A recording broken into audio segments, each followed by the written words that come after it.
Right now, this is where we at, Miya Market, which is no longer Miya Market, but it has a lot to do with my life, because this is a spot where I used to sit out and post up in front of and wait for my deals. I used to get my slang on right over here. I used to stand across the street at the homies' house over here, AC and Vic Lowe. They was from Bonnie on the Watts. But I used to post up across the street and wait for my sales to come. Then I go over and cross over here at Miya Market and do business.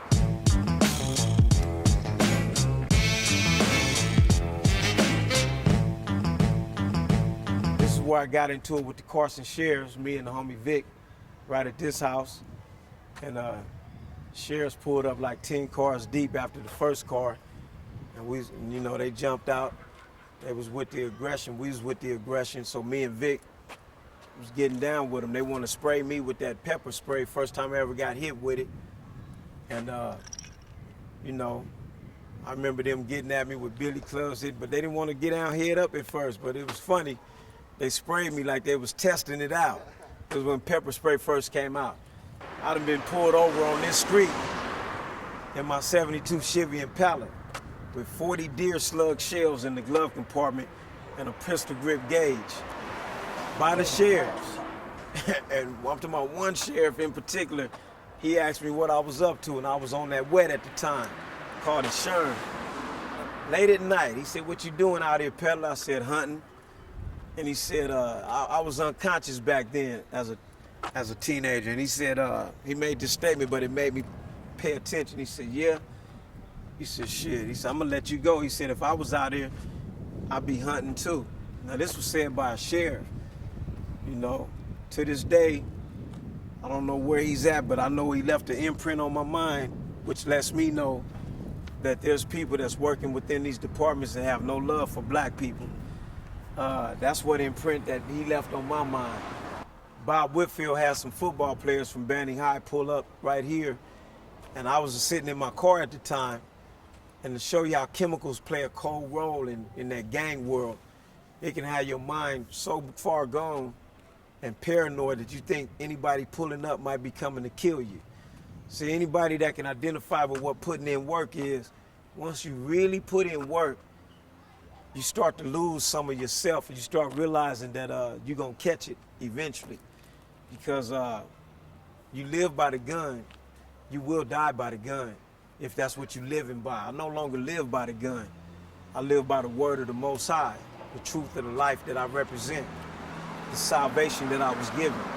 But anyway, I was sitting right there, and some brothers pulled up, and they played on my brother Lamont's football team and Bob Whitfield's football team.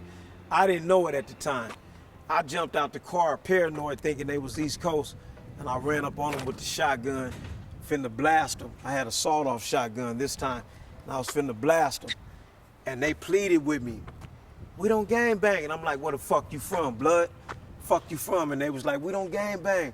We don't gang bang." And then thank God somebody came out of Big Bob Whitfield's house, this house right here. They came out of the house and they said, "Peddler, they don't gang bang. They play sports. They on the football team." Yes, they was from Delamo, but they was on the football team. And right then, I just started backing up off of them, but I was looking at the people over there, and I was looking, but I was high as fuck, and all I knew was to get in the car. And I sat back in the car and posted up. Didn't nobody call the police back then. Nobody called police on each other back then. We kept it in the hood, kept it in the community. People wasn't quick to drop dimes and tell on you.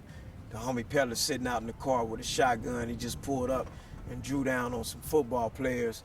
No, we didn't get down like that, especially in our hood. And, a lot of hoods done lost that along the way, but loyalty to the soil is mando with us over here. And I'm sure in other neighborhoods that's well established. We would head this way to the apartments, which was right up there by that light. And that's where a couple of our homies have been killed at, got caught slipping at. And Dog was one of them? And Dog and the homie Bone, rest in peace, patch in peace to both of them. Quite a few homies have been busted on up there. And we, a lot of us, we used to roam these streets on bikes, on foot, in our low lows. Martin Street represents families that lived on Martin Street. The Diaz family, the Cornell family, the Washingtons lived off of Califine and Martin, the Bradley family. It's a lot of families, man. A lot of La Loma people was on Martin Street. Big Horse, rest in peace, from the Cornels, rest in peace. He was from La Loma, and the Patch and La Loma would intermingle over here. No on Martin conflict Street. ever between the Patch and La Loma? Nah, no more than a fight. Right now, what we're trying to do is build a bridge of peace between us, 190s, and other entities out here, because we need to have peace. Now let me ask you, the youngsters got this thing called the Carson movement going.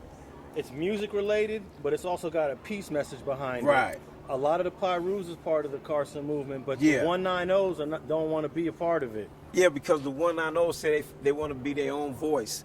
They say they want to do it their way. They didn't want Long But they Beach. got Stevenson Village Crips Right. with Pirus Right. together. Right. The 190s is like this. They the biggest Crip gang in Carson.